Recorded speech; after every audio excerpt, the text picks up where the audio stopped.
अस्सलाम वालेकुम व्यूवर्स, कैसे हैं आप सब। आई होप कि आप सब खैरियत से होंगे। व्यूवर्स, आज हम रीड करेंगे उर्दू नावल को पसंद आ रहा होगा।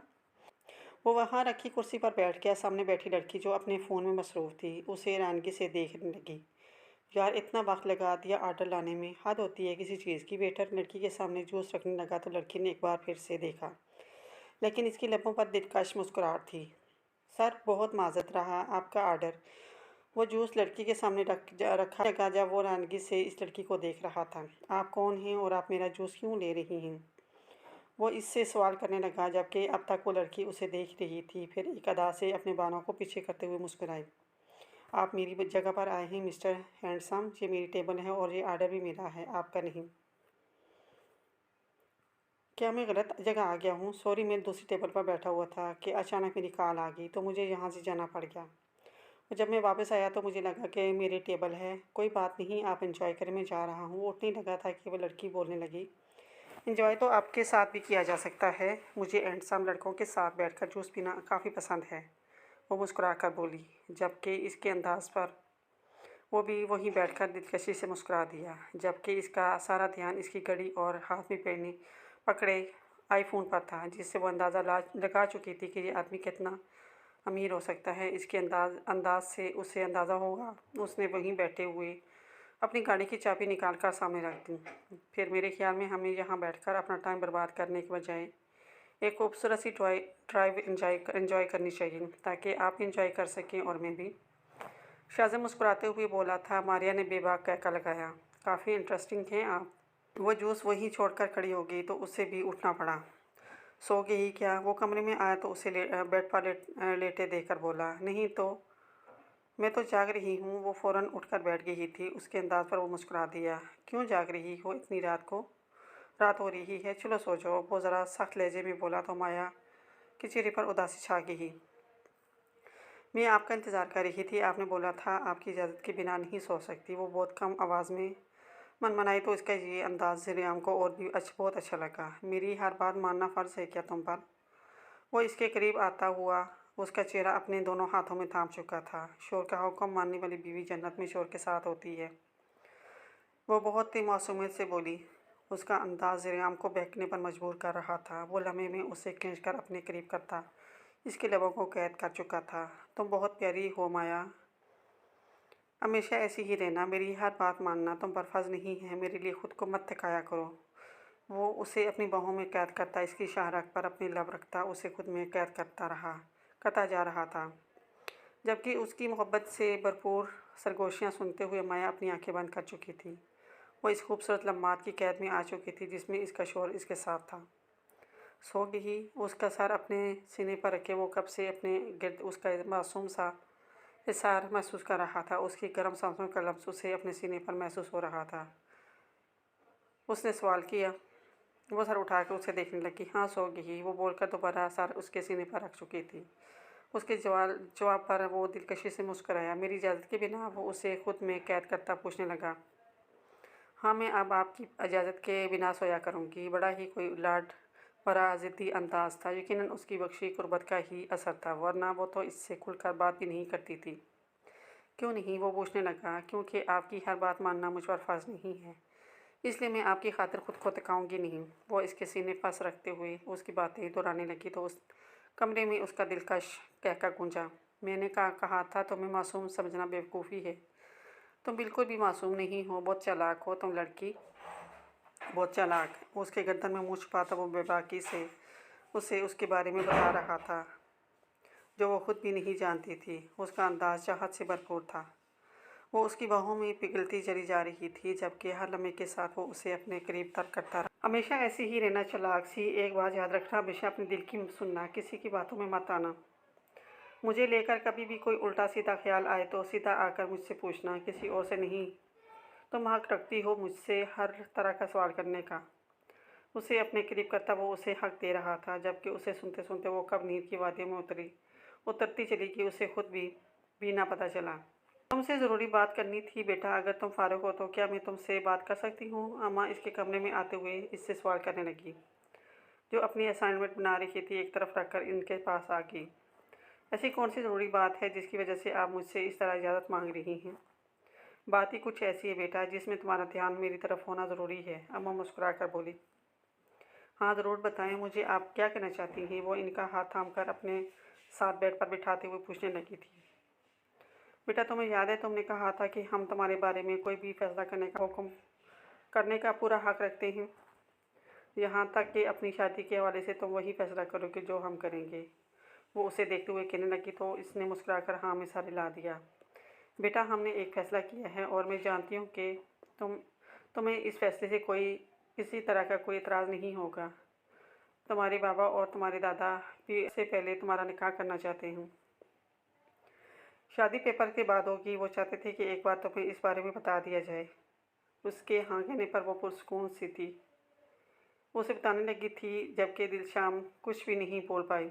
वो क्या कहती, उसने हर फैसला अपने माँ बाप को सौंप रखा था। वो उसे पढ़ने दे रहे थे, इसके लिए इतना ही काफ़ी था।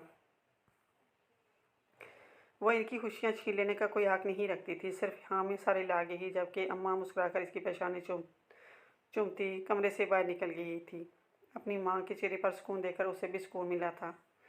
शादी, वो भी इतनी जल्दी? उसने तो सोचा तक नहीं था इतनी जल्दी उसकी शादी के बारे में सोचा जाएगा। वो अभी शादी नहीं करना चाहती थी, अभी उसकी पढ़ाई मुकम्मल नहीं हुई थी, अभी तो उसे अपने ख्वाब पूरे करने थे। उसे बहुत कुछ करना था, उसे वकील बनना था और वकील बनने के लिए अभी उससे बहुत मेहनत करनी थी। शादी तो इसके वेमो गुमान में भी नहीं थी। अचानक उसकी शादी कर दी जाएगी, ये ख्याल उसे कभी भी नहीं आया था। ये तो बस अपनी पढ़ाई के को लेकर आगे बढ़ रही थी। उसकी भी शादी होनी है, इसकी बारी आएगी, ये तो उससे सोचा भी नहीं था। लेकिन इतना जल्दी क्यों? पहले तो सामिया और दीदम की शादी होनी थी, तो इसका जिक्र पहले क्यों किया जा रहा था? उसे समझ नहीं आ रहा था वो इतनी जल्दी शादी नहीं करना चाहती थी, लेकिन अपने माँ बाप के फैसले के खिलाफ भी नहीं जा सकती थी। लेकिन इनसे बात तो कर सकती थी ना, उन्हें ये बता सकती थी कि अपना ख्वाब पूरा करना चाहती है। और वैसे भी अब तो इसका ख्वाब बहुत ज़्यादा दूर भी नहीं था। उसके ख्वाब उसके बहुत करीब थे। वो इतना वक्त अपने माँ बाप से मांग भी सकती थी। वो मतना ही सोचों के साथ अपने माँ बाप को इस बारे में बताने का सोच रही थी। और इसमें उसकी मदद से एक शख्स था, खादाश काज़मी। लेकिन क्या वो इसकी मदद करेगा? और बाहर बैठी सवाल सॉल्व करने की कोशिश कर रही थी जब खादाश तेज़ी से अंदर दाखिल होते हुए आगे बढ़ने लगा। वो जो सवाल आपने मुझे 2 दिन पहले समझाया था, वो मुझे ठीक से समझ आ गया था। अब मुझे इस सवाल में फिर से मुश्किल का सामना करना पड़ रहा है। क्या आप मेरी मदद करेंगे? वो ऊपर की तरफ जा रहा था जब इसकी आवाज़ पर इसके कदम रुके ही। अपनी असाइनमेंट मेरे कमरे में रख दो, मैं रात को कर दूंगा, सुबह अपने साथ ले जाना। अभी मैं थोड़ी तुम्हारी कोई मदद नहीं कर सकता, मुझे वापस जाना है। वो कहकर तेज़ी से आगे बढ़ गया था, जबकि दिलशाम दूर तक उसे घूरती रही कि वो सचमुच में उसे इग्नोर कर रहा था। उसे लग रहा था हाँ, वो जब भी इससे बात करता था तो आगे से बहुत बदतमीज़ी से जवाब देती और कभी कभी तो सुनकर भी नहीं बोलती थी। शुक्र है वो जवाब तो दे रहा था उसे। वो अपना ज़रूरी सामान लेकर वापस चला गया था, जबकि वो उसे कह ही नहीं सकी कि वो इससे बात करना चाहती है। इस मसले का बस यही एक हाल था, उसके अलावा घर में किसी की नहीं चलती थी। उसे हर कीमत पर इससे बात करनी थी। उसे निकाह से मसला ना था, बेशक पेपर से पहले इसका निकाह हो जाए, बस रुखसती वाला मामला कुछ वक्त के लिए टल जाए। वो इससे बस इतनी ही बात करना चाहती थी। अब पता नहीं वो इसकी मदद करेगा भी या नहीं, लेकिन एक बार बात करने में वो अपनी असाइनमेंट इसके कमरे में छोड़ आई थी।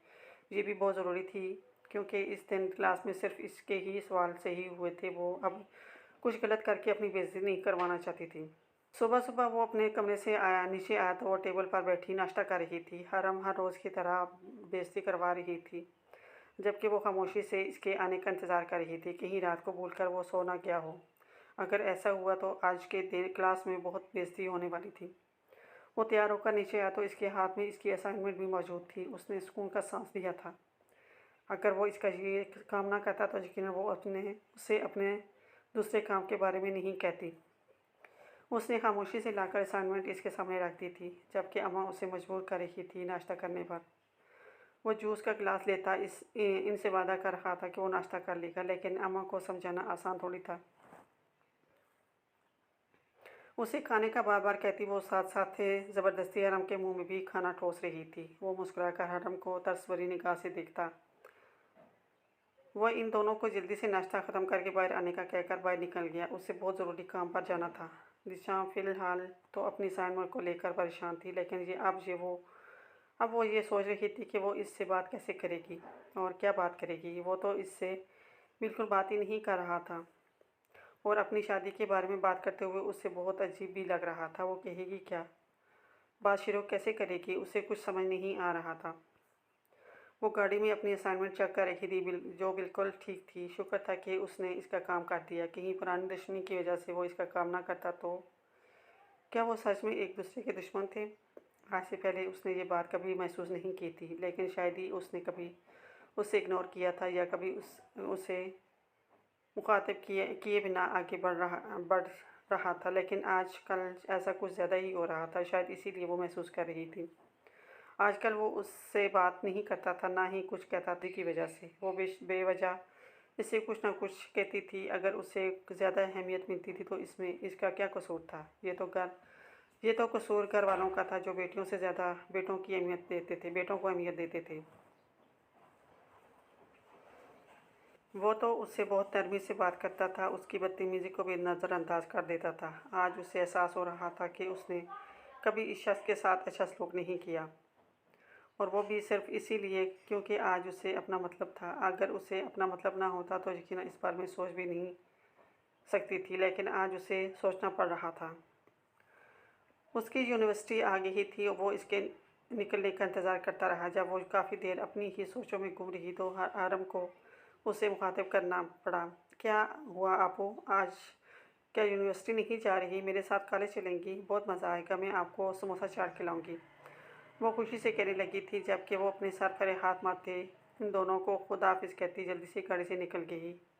अरे इनको क्या हो गया? हरम सोचने लगी। इसका तो मैं नहीं जानता, लेकिन समोसा चाट वाली बात अम्मा को पता चलेगी ना। आज उसकी चोरी पकड़ी गई थी और अब वो इसकी मिन्नतें कर रही थी, जबकि खद्दाश इसकी शक्लों पर मुस्कुराए जा रहा था।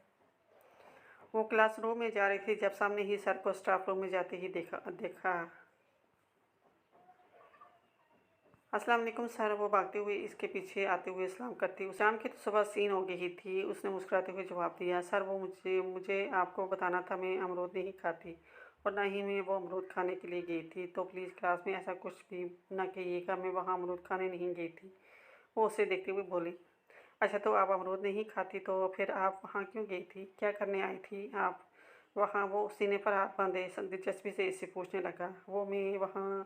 वो सोचने लगी थी, अगर वो इससे ये कहती कि वो इससे रंगे हाथों पकड़ने वहाँ आई थी तो वो क्या सोचेगा। बोलिए मिस हरा, मैं इंतज़ार कर रहा हूँ, आप वहाँ क्यों आई थी? उसके चेहरे पर एक रंग आ रहा था और एक रंग जा रहा था। लग रही थी अमरूद खाने, वो काफ़ी देर के बाद बोली, जिस पर वो मुस्कुरा दिया। मैं ये बात किसी को नहीं बताऊंगा, आप बेफिक्र होकर अपनी क्लास में जा सकती हैं, उसने मुस्कुराकर कहा था, जिस पर वह हमें सर हिलाती हरम क्लास में चली गई। हद होती है किसी चीज़ की, मेरा ही दिमाग ख़राब है। अगर सर खुद सोच ही रहे हैं तो फिर क्या बात को घसीटने की क्या ज़रूरत है? हाँ मैं अमरूद चोरी करके खाने गई थी, वहाँ खुद को कोसती क्लास में दाखिल चली गई थी। यार अब महाम तूने नोट किया है, ये शाम सर हम सबकी बेइज्जती करते हैं लेकिन इस हरम को कुछ भी नहीं कहते, और मैंने देखा है वो अक्सर हरम को देखते रहते हैं चोरी चोरी सबसे नज़र बचाकर। जीना ने महाम से कहा, नहीं मुझे तो ऐसा नहीं लगता सर, भला ऐसा कैसे कर सकते हैं? बिल्कुल पागल हो, फजूल बातें कर रही हो। ये लड़की हरम तो अक्ल से बिल्कुल प्यादल है। महाम ने इसकी बात की नफ़ी की थी। नहीं तो मैं ऐसा तो नहीं लगता, लेकिन मुझे तो ये लड़की बहुत चालाक लगती है और मुझे ये भी लगता है कि हम सब से छुप कर उसने सर के साथ चक्कर चला रखा है। तुम मानो या ना मानो, सर उसे क्यों कुछ नहीं कहते? इस दिन जब हमारा टेस्ट हुआ था तब इसका सारा टेस्ट गलत था, लेकिन सर ने उसे कुछ नहीं कहा और हम सबको डांटा। ठीक है भाई, मैं तेरी बात को समझ गई। सर सबके सामने उसे शर्मिंदा नहीं करना चाहते होंगे, क्योंकि वो बहुत लायक है और टॉपर रही है, बिल्कुल नाजनीन नाज़मीन की तरह। तुम्हें याद है कुछ दिन पहले नाज़नीन का सारा टेस्ट ख़राब हुआ था, लेकिन सर ने उसे कुछ नहीं कहा था, बल्कि बाद में ऑफिस में बुलाकर उसे डांटा था और समझाया था कि वो सबके सामने उसे इंसल्ट नहीं करना चाहते थे, इसलिए उसे अलग से बुलाकर ये बात समझा रहे हैं। हाँ, बिल्कुल नाज़रीन की तरह वो भी बहुत ज़्यादा लायक है और उससे भी सबके सामने शर्मिंदा नहीं करना चाहते होंगे। तुम ज़रा-सी बात को इतना ज़्यादा क्यों सर पर सवार कर लेती हो? माहम ने उससे समझाते हुए कहा, जिस पर वो बिना कुछ बोले मुस्कुरा दी, जैसे इसकी बात उसे समझ आ गई हो। लेकिन वो तो अपनी ही सोचों में गुम थी। वो गहरी नज़रों से हरम को देख रही थी। वो काफ़ी दिनों से हरम पर नज़र रखे हुए थी। क्लास में वो क्या करती थी, किस तरह से रहती थी, वो एक-एक चीज़ को नोट कर रही थी। क्योंकि जो चीज़ उसने नोट की थी उसे नज़रअंदाज नहीं कर सकती थी। इसमें कुछ तो ऐसा ख़ास था कि सर या शाम उसकी तरफ कुछ ज़्यादा ही नज़रें करम कर रहे थे।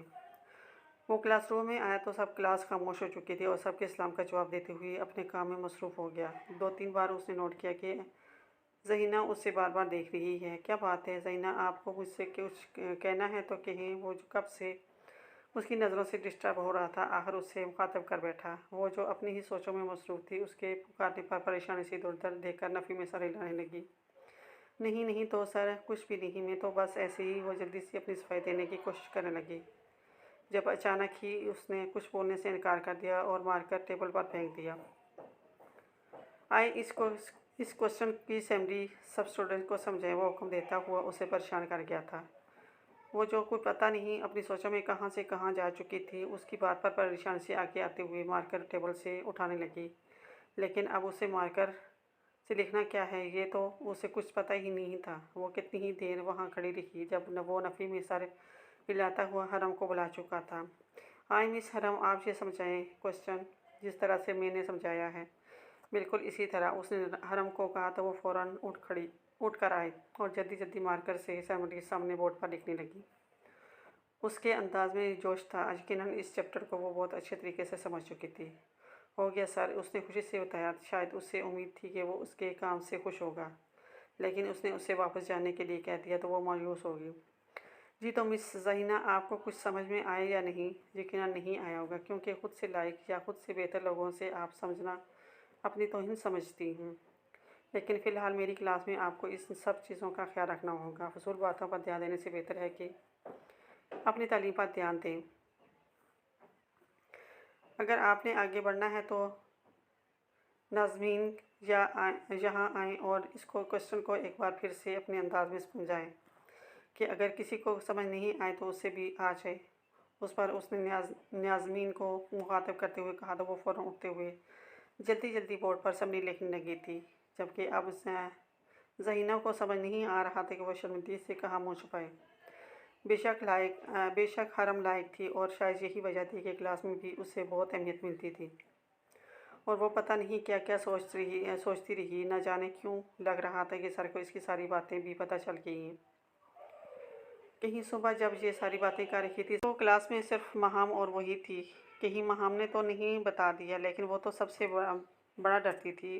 उनके सामने उसकी आवाज़ भी नहीं निकलती थी।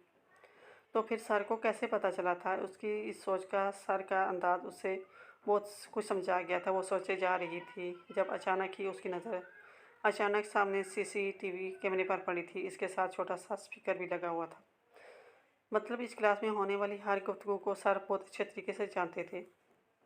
वो उसे लेने के लिए आया तो वो फ़ौरन अपना नकाब सेट करती बाहर निकली थी। वो गाड़ी का पिछला दरवाज़ा खोलती हरम को ना देखकर समझ गई थी कि आज भी वो उसे पहले लेने के लिए आया है। मुझे आपसे बहुत ज़रूरी बात करनी थी। अगर आप मसरूफ़ नहीं हैं तो क्या हम बात कर सकते हैं, इससे पहले कि वो अगर बात ज़रूरी नहीं है तो हम घर चलकर भी बात कर सकते हैं। और तुम कब से मुझे मुँह लगाने लगी? तुम्हें तो मुझसे बात करना पसंद ही नहीं है ना? वो उसे जवाब देता गाड़ी स्टार्ट कर चुका था। नहीं, ऐसी तो कोई बात नहीं है। वो शायद आज उसे शर्मिंदा करना चाहता था। अच्छा, ऐसी बात नहीं है। खैर चलो, बताओ क्या बात करना चाहती हो? आज मैं मुस्कुराते हुए पूछने लगा। शायद आपको पता नहीं होगा कि घर में मेरी शादी के बारे में बात चल रही है। नहीं, नहीं, मुझे शादी पर कोई एतराज़ नहीं है। इसके पीछे मुड़कर देखने पर वो फ़ौरन बोली। तो खदाश के लबों पर गहरी मुस्कुराहट आ गई। तो फिर क्या मसला है, बताओ मुझे। वो रिलैक्स सा इससे पूछने लगा। शादी पर कोई एतराज़ नहीं था। ये बात खदाश के लिए बहुत हैरत अंगेज़ थी, लेकिन काफ़ी खुशगवार भी थी। मसला ये है कि पापा पेपर से पहले मेरा निकाह करना चाहते हैं। और पेपर्स के फ़ौरन बाद रुखसती। ठीक है, निकाह कर दें, मुझे निकाह पर कोई एतराज़ नहीं है, लेकिन मैं फ़िलहाल रुखसती नहीं चाहती। मतलब कम अज़ कम तब तक तो नहीं जब तक सामिया और दीदम की शादी नहीं हो जाती। वो दोनों उम्र में मुझसे बड़ी हैं। ठीक है, मैं समझती हूँ ज़्यादा फ़र्क नहीं है, लेकिन फिर भी लोग अपनी बात करो, निचाम लोग क्या कहेंगे, ये क्या सोचेंगे, ये सब सोचना तुम्हारा काम नहीं है। तुम बस ये बताओ कि तुम क्या चाहती हो। वो इसकी बात काटते हुए बोला, मैं कुछ नहीं चाहती, बस मैं रुखती नहीं चाहती, निकाह कर दें लेकिन रुखती ना करें। जब तक मैं वकील नहीं बन जाती, अपने पैरों पर खड़ी नहीं हो जाती, तब तक मैं शादी नहीं करना चाहती। मैं जानती हूँ कोई मुझे पढ़ने नहीं देता। आगे जाकर मेरी ज़िंदगी बहुत टिपिकल हो जाएगी, बिल्कुल वैसी ही जैसे हर हर लड़की की होती है। घर, ससुराल, शोहर, उन्हें सब चीज़ों में बंदा फंस जाता है और मैं अपना ख्वाब पूरा करना चाहती हूँ। तुम्हें तुम्हारा ख्वाब पूरा करने दिया जाएगा, कोई तुम्हारे रास्ते में नहीं आएगा, तुम पर किसी तरह की कोई जिम्मेदारी नहीं होगी। बिल्कुल बेफ़िक्र हो। वो एक बेफ़िक्र रहो। वो एक बार फिर से उसकी बात काट रहा कर बोला। अब की बार शाम को इसके अंदाज़ पर गुस्सा आया। वो तो जैसे बहुत अच्छे तरीके से जानता था इसकी ससुराल को, या शायद उसे लगता था कि वहाँ भी वैसा होगा जैसा इस घर में होता है। लेकिन ज़रूरी नहीं कि अगर खदाश काज़मी को इस घर में अहमियत मिलती है तो इसके ससुराल वाले भी इसके हुक्म के ग़ुलाम होंगे। इस बार वो आगे से कुछ नहीं बोली थी, बस शीट के साथ टेक लगाकर सोचने लगी थी। ये इस काम में इसकी कोई मदद नहीं करने वाला था। मतलब साफ था कि आगे इसके लिए काफ़ी सारी मुश्किलें पैदा होने वाली थी। वो बाइक की तरफ जा रहा था जब हरम को बैठे देखा। अगर वो आज सुबह क्लास की लड़कियों की सोच के बारे में ना जानता तो यकीनन इसके पास ज़रूर जाता, लेकिन नहीं। वो अपनी वजह से एक मासूम लड़की के किरदार पर दाग नहीं लगने दे सकता था। वो वहीं से आगे की तरफ बढ़ गया। आज समरी उसने बहुत अच्छे तरीके से समझाई थी। उसका अंदाज़ बहुत अच्छा लगा था। उसने एक चीज़ नोट की थी, वो इसकी नकल करती थी। जैसे मेन पॉइंट समझाते हुए इसने बिल्कुल इसी के अंदाज़ में मार्कर को बंद किया था और फिर मार्कर को उल्टा करके इसके अंदाज़ में बोर्ड पर एक लफ्ज़ पर गौर करती। इसके अंदाज़ में ही लड़कियों से पूछ रही थी कि क्या नहीं समझ आया, कहीं कोई मुश्किल, कहीं कोई सवाल। वो उससे बहुत गौर से देखती थी, समझती थी, और यही तो चीज़ें थी जो जय शाम को बहुत ज़्यादा पसंद थी। अगर वो इसके लिए दीवाना था तो वो भी तो उसे नोट करती थी। अपना काम ख़त्म करने के बाद वो कितनी ही जोश से उससे देख रही थी, यकीनन चाहती थी कि वो इसकी तारीफ़ करे, लेकिन वो नज़रअंदाज करता नाज़मीन को उठा चुका था,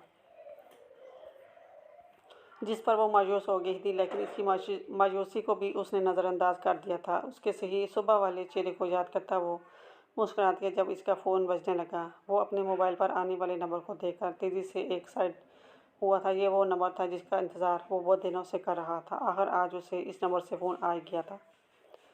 हाँ रशीद, बोलो, क्या तुम्हें कुछ पता चला? वो बहुत बेकरारी से पूछ रहा था। ये बात शायद दूसरी तरफ मौजूद आदमी ने भी महसूस कर ली थी। वो जल्दी जल्दी उसे सारी इन्फॉर्मेशन देने लगा। क्या नाम बताया? एक बार फिर से बताना, उसने इस आदमी के बात सुनते हुए कहा। खादाश काज़मी। ये नाम तो कहीं सुना लग रहा है। हाँ, उसने पहले ये नाम सुना था, लेकिन कहाँ फ़िलहाल इसके ज़हन में नहीं आ रहा था। खैर, जो भी था उसके लिए इतना ही काफ़ी था कि उसे काफ़ी बड़ी इन्फॉर्मेशन मिल चुकी थी। ठीक है, मैं दोबारा फ़ोन करूँगा। फ़ोन बंद करते हुए वो कॉलेज गेट से बाहर निकला था जहाँ हरम अपनी गाड़ी में बैठ रही थी। एक लम्हे के लिए इसके ज़हन में ये नाम खादाश काज़मी दोबारा आया, और फिर इतने सालों से बंदी गिरे खुद ब खुद खुलने लगी थी। वो वापस आया तो मारिया नामी वो लड़की भी उसके साथ थी। उसके बाजुओं को अपने घेरे में ली हुई वो इसके बिल्कुल साथ लगी लगी थी। वो काफ़ी गौर से दोनों को देख रही थी। क्या बात है जक्की, तुम्हारी गर्लफ्रेंड ने तो एक ही दिन में बंदा ही बदल लिया, और ये देखने में तो काफ़ी शरीफ किस्म का बंदा लग रहा था। हाँ देखो, एक ही दिन में इसने लड़की पटा ली। वो तो मुझे पहले से ही पता था, इसीलिए तो मैंने सीधा इसी को ही ये चैलेंज दिया था। लेकिन आजकल के लोगों का कोई भरोसा नहीं, कितने होशियार लड़के हैं आज के। तफसीली तबसरा करते हुए उसे कह रही थी, जो ना जाने कब से नीम आंखों से इस लड़की को देख रहा था। तुम्हें दुख हो रहा है इन दोनों को एक साथ देखते हुए? वो इससे पूछने लगी। जवाब में जक्की कुछ नहीं बोला था, बस चेहरा फेर गया। मैं भी कितने बेवकूफ़ाना सवाल पूछती हूँ ना। ज़ाहिर सी बात है तुम्हें बुरा लग रहा होगा, लेकिन एक बात सोचो, अगर ये लड़की एक ही दिन में किसी और की हो सकती है तो तुम्हारे लिए कितनी अच्छी थी। अच्छा ही हुआ वक्त रहते तुम इससे अपनी जान छुड़वा चुके हो। ऐसे लोगों के लिए आंसू नहीं बहाते, दफ़ा करो, भूल जाओ। अब जब ये लड़का उसे टच करेगा ना, तब उसे एहसास होगा कि इसने तुम्हारा दिल दुखाकर कितनी बड़ी गलती की है। तुम्हें लगता है वो लड़का उसे छोड़ेगा? मुझे तो नहीं लगता। इतनी खूबसूरत लड़की का दिल साथ कौन छोड़ना चाहेगा। मैं यकीन से कह सकता हूँ कि ये लड़का अब तक इस लड़की के प्यार में पागल हो चुका होगा। मुझे तो नहीं लगता, ये हूर परी सिर्फ तुम ही को लगती है। मुझे यकीन है ये लड़का इससे नहीं पटकने वाला। याद इतनी भी खूबसूरत नहीं है।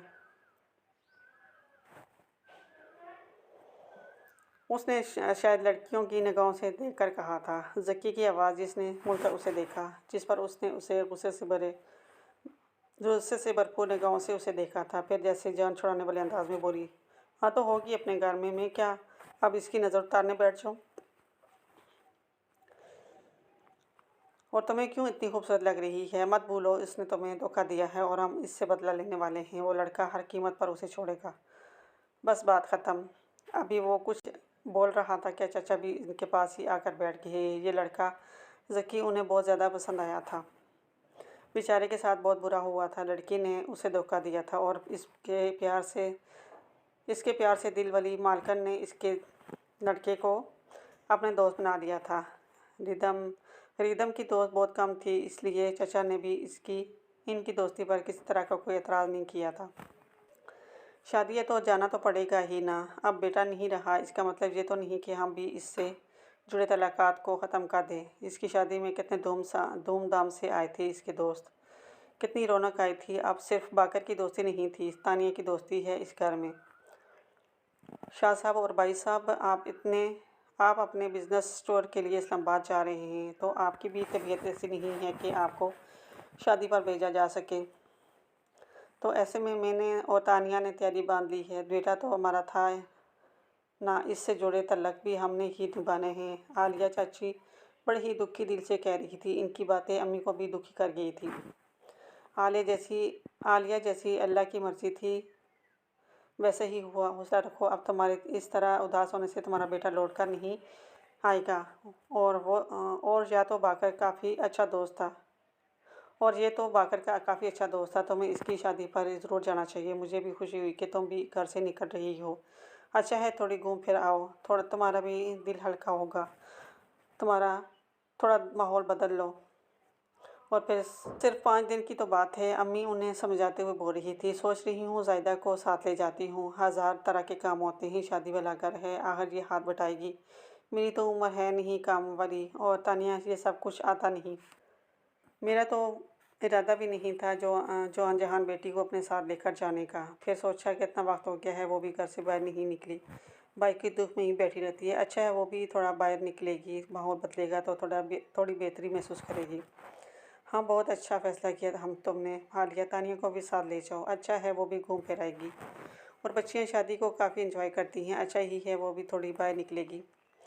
उनकी उदासी को दूर करने की भरपूर कोशिश कर रही थी, लेकिन शायद ही आलिया बेगम अपनी उदासी को ख़त्म करना चाहती थी, इसीलिए बार बार अपने बेटे का जिक्र किए जा रही थी।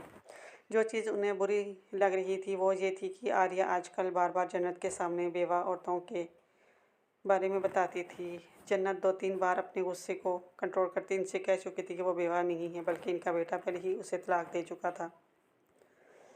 वो जन्नत के गुस्से पर बात को टाल देती थी, लेकिन उन्हें इनका अंदाज़ बहुत बुरा लगता था। अच्छा ही था कि वो 5 दिनों के लिए जा रही थी, तो यकीनन पूरे घर में एक बहुत पुरसुकून माहौल बनने वाला था, जो न सिर्फ जन्नत के लिए बल्कि अमाया के लिए भी बहुत अच्छा था।